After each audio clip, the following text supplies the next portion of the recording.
Alright guys, we're back again with the Fairlane back on the rack. Here's what we're doing next. Power steering, but not only power steering, converting to rack and pinion steering as well. Getting rid of the pitman arm, idle arm, drag link, all that stuff. Getting rid of all that, swapping over to rack and pinion. I've done a couple things so far. The first thing that I did was I had to measure the width of the basically tie rod end to end, center to center on the Fairlane, and I got that measurement. And because I love Nissan so much, I had to put the S13 steering rack on the Fairlane. So that's an S13 rack with an S13 subframe that's going to get cut up and made to fit. And then I've got a new bracket here for the engine. I've got a new power steering pump. I've got the turn 1 flow restrictor. I got a new belt already. And you can see those measurements right here. So on the Fairlane, tie rod end to tie rod end is about 44.5. On a 240SX rack, it's about 50.5. So that's 6 inches. It's pretty significant, actually. And what I did was I took these OEM tie rod ends, I cut 3 inches out of each of them, re-welded them, and these are really just going to be used for mock-up. But now this rack is set up to be the 44.5 inch wide, so that way I can get it started on the Fairlane. All right, and then when I put the actual real inner and outer tie rods on, I've actually got some GK Tech inner tie rods. These are the M14 short version, and I also, they're still in the box wrapped up, but I also got some S14 outer tie rods because they are M14, so they should thread right onto those inners and also go right into the S13 knuckles that I've got. All right. So here goes nothing. Alright, first things first, let's get all the OEM stuff off the car. And that includes, the tie rods, this little idler arm up here, the drag link, pitman arm, the box, another tie rod, and then this cross brace here. Alright, now that there's light. So on these old Fords, I don't know what year they made the transition, but the steering shaft from the steering wheel goes directly into the box, and there's no rag joint, there's no slip joint, there's no universal joint, nothing. So normally how you take these units off is you actually have to pull out the shaft with the steering box all as one unit. But I'm not going to do that. I'm just going to cut this right here and pull it out. Now I know what you may be thinking. If something goes wrong and for whatever reason you're not allowed or you're not able to do the rack and pinion swap, what are you going to do? Well, if anything, I can put it back up in there and make a flange or make some kind of joint, a removable joint, and then that'll allow me to put the gearbox back in there. But hopefully that doesn't happen, so we'll see.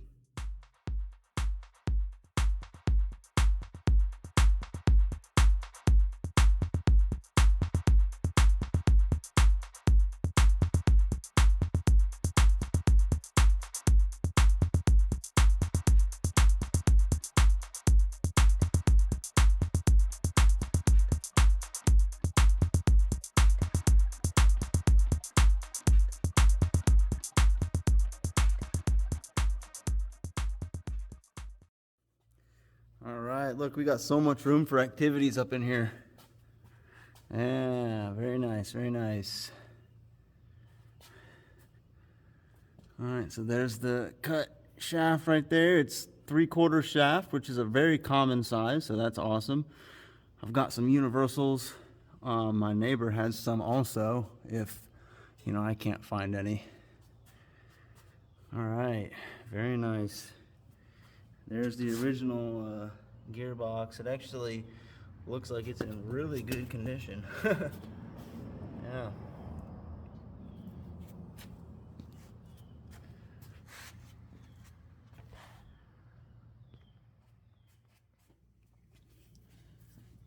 All right, I'm curious. Let's see what the rack looks like on first install, because this is the first time I'm putting the rack up in this area and just kind of seeing how it fits.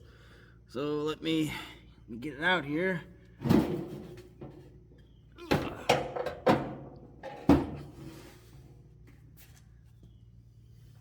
All right, here we go. Oh man, yeah. Knock these out of the way a little bit. Okay. Whoa. Wow. That is amazing. All right, all right. Yeah, I like it.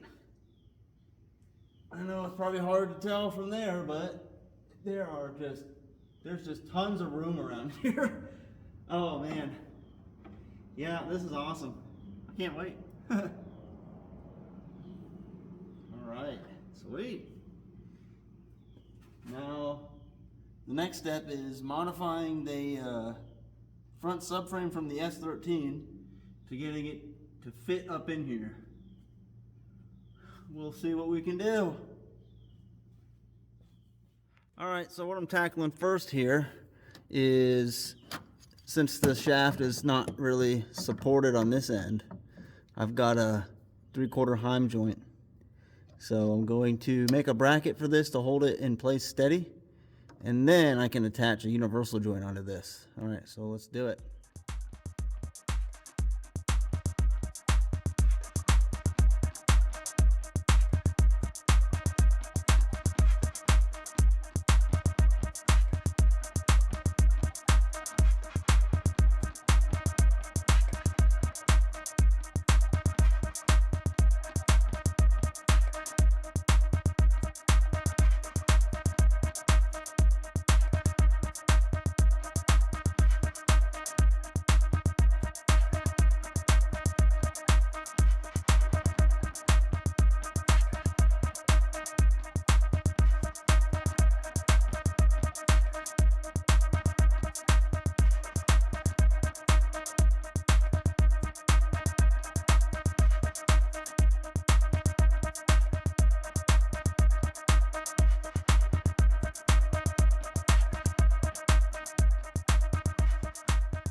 There we go. Turns nice and smooth. It's on there pretty good. All right, let's get the rack in. Okay, quick test fit. See what we're working with. Huh. Oh, wow. That's really close. Woo! So, it needs to go forward, and that's really all it needs to do. Let me cut these motor mounts off and cut the front here off, right here, and right here, and then see where we're at. All right, so I actually had to cut off more than I kind of anticipated in the beginning. So I cut off a lot. You can see I'm just down to bare metal, one side right here. But let me show you what it looks like up in there. All right, so got the rack in there. It actually looks really good fit, honestly. There's plenty of clearance, but then again, not too much. It's tucked up in there real nice. Yeah, and then from here up to there, I mean, look how perfect that is. Look at how so much room in there. Oh my goodness. Oh, geez. All right. Let's see. The front looks really good. Let's see if I can get a good shot. Yeah, there we go. Yeah. But I think what I'm gonna do, so initially I was lining up this with this face right here to use those bolt holes on this side and the other side. But what I think I'm gonna have to do is cut this off right here and just build a whole another bracket coming off of there down, weld it to here, and then probably kind of wrap it around, weld it along this face that will be cut fresh. And then once it's mounted up in there, I can work on bracing it to make it stronger, but I need to get it mounted in there first. So that'll be next. Good thing I've got some 1/4-inch steel plate, a lot of it, so let's do that. All right, we're gonna take our handy dandy cardboard box and use it to make a template. I'll use this face here. All right.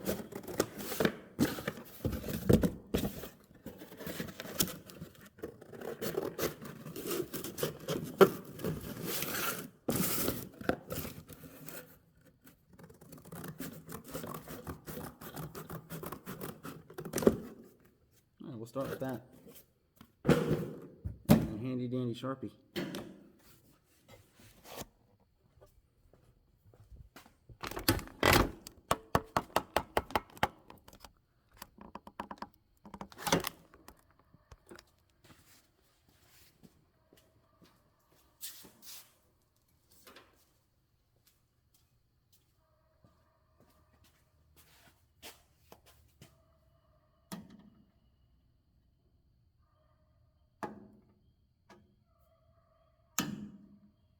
That should work.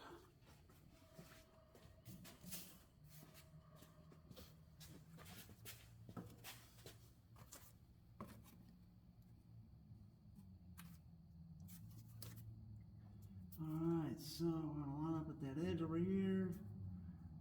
Line up over here. So that's as wide as it'll be. Put an arrow. So I know which way's up. Okay.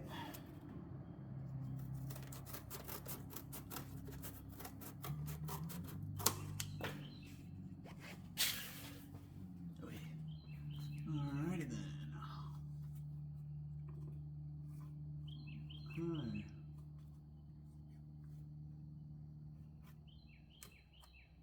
Let's see. Alright, our height, maximum height is gonna be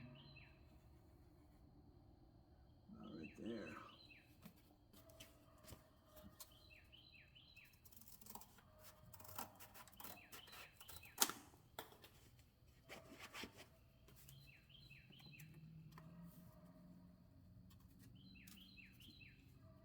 Alright, and then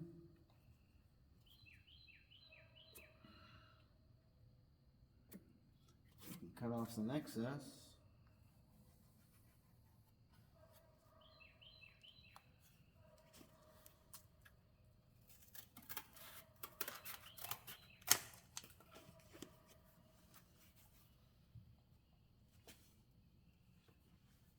Oh, that's right. I messed up. I'm going to add some coming out this way to get onto this front face. I'll do that in a second. Alright, right here. Alright, let's mark where these holes are.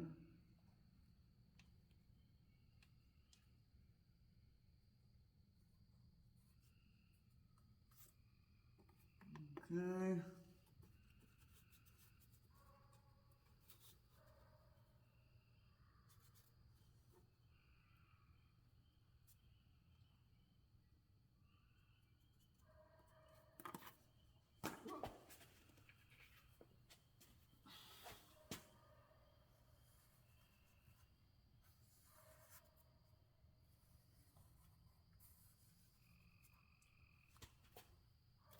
Oh yes, very approximate science here. That's too high. Yeah. Okay.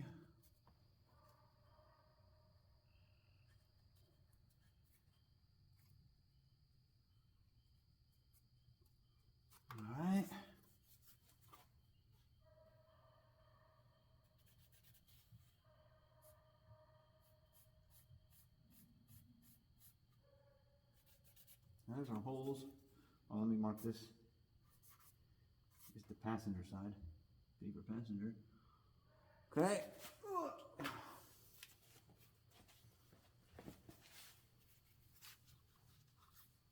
Alright, this is gonna be right there.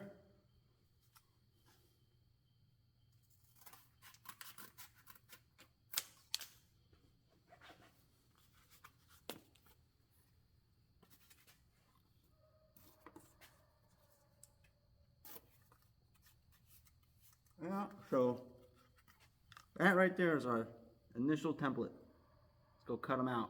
Oh, let me test fit the other side.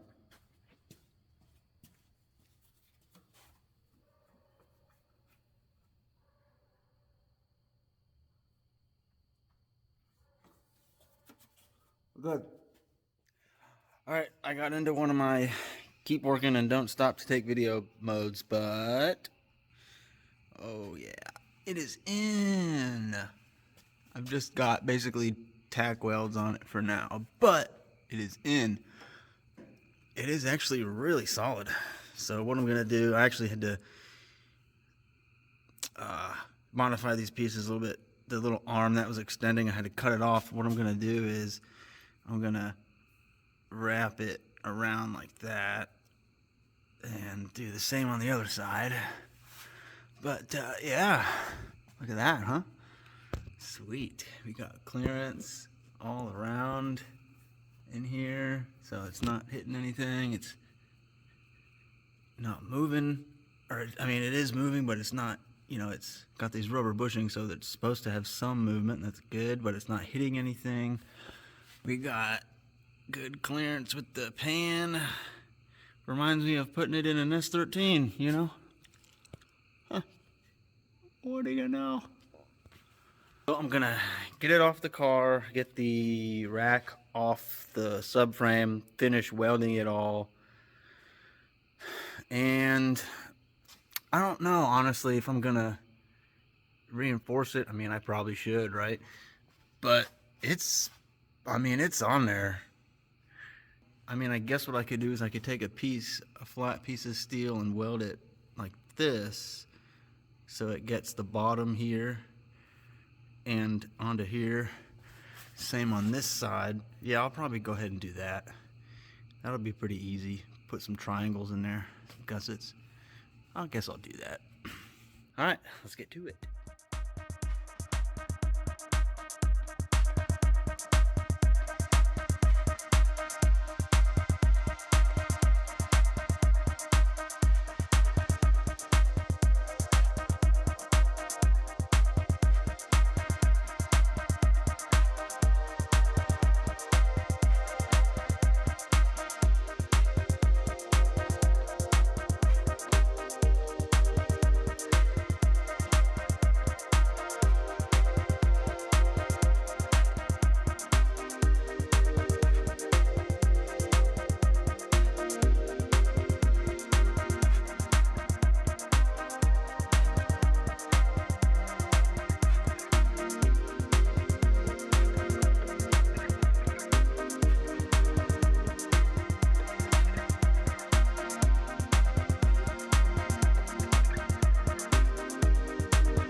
And this is what you get.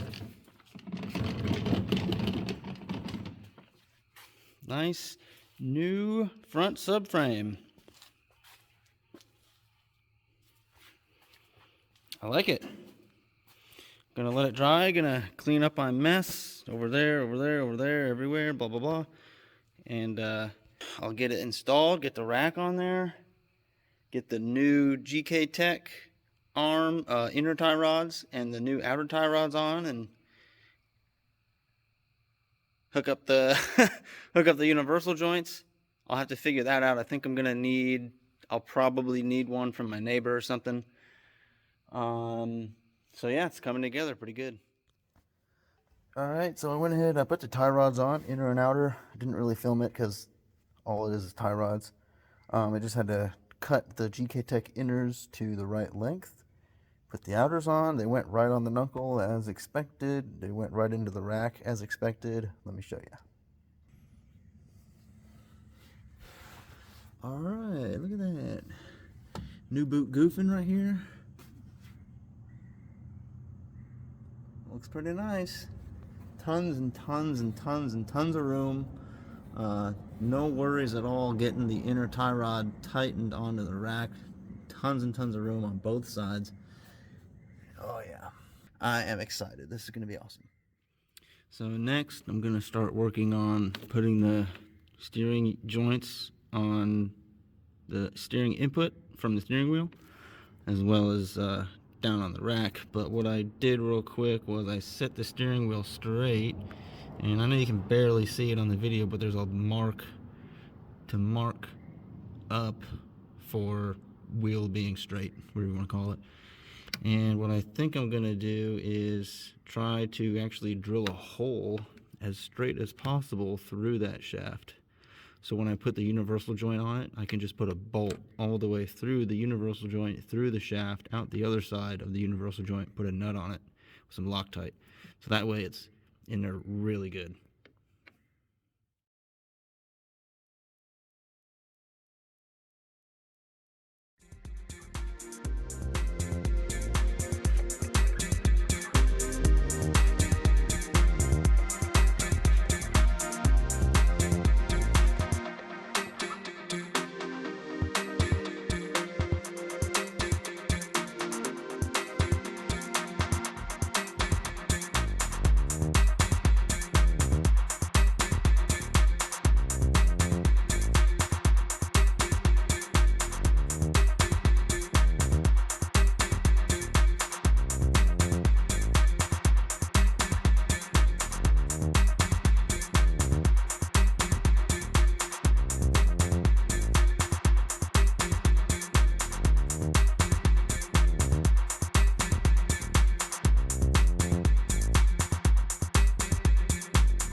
Alright, so I got the belt on. I had to take the radiator hose off because I have a car water pump on a truck motor, but at least from the bottom. So the belt is on, power steering pump's installed. I thought I was going to have issues with my oil pressure sender light, but it fits. Oh, that's just some coolant dripping that I sprayed around. Hopefully my turn 1 power steering flow reducer will fit. I think it will, but we shall see. I mean, I can always extend this wire down a little bit, or it might be just good as it is, but I'll have to keep an eye on that. So now I'm working on installing these fittings. Let's see here. So this is the return. So now one thing to look at though is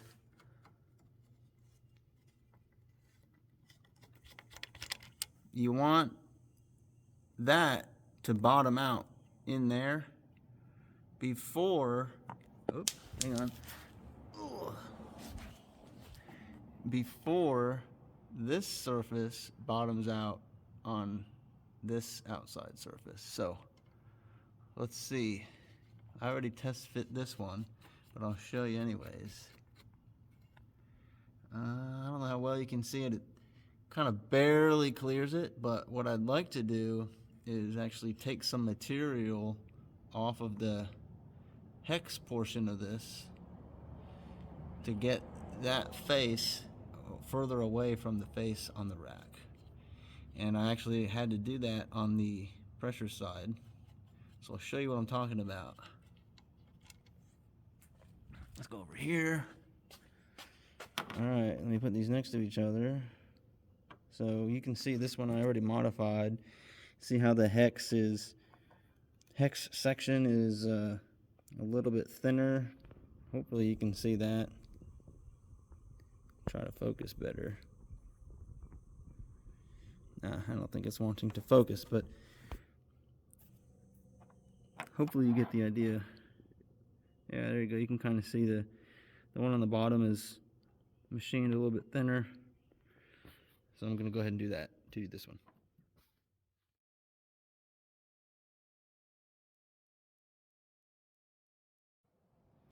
All right, well, I did not film the connecting of the steering wheel rod to the rack.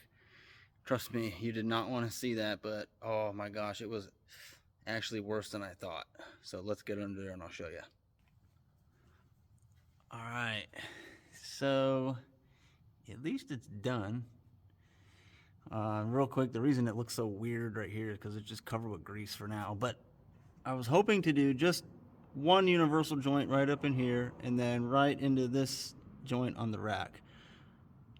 I got it, but it was what's the right term? It was clicking every time I turned because it was actually a very steep angle right there. So what I had to do was get another universal joint and weld them together to make kind of like a double universal. I guess that would make it a CV joint. And then from there, go to this joint on the rack. But because this is a CV joint, you know, it's connected solid up here to the steering shaft. It's connected solid up here to the rack. But this middle section right here was all floppy. So had to add this bracket right here. And yes, it will be changed later. I did not have a 1-inch Heim joint for right here. This is just temporary to get me driving so I can get in alignment. But I went up and checked and it turns real smooth. Now that's basically it. It's basically done except for an alignment. Let me see. Yeah, I got my power steering hose. It's just made by a local hydraulic shop. Only 43 bucks. I was kind of surprised. So now I just gotta put the exhaust back together, drop it down, take it for a test drive. All right.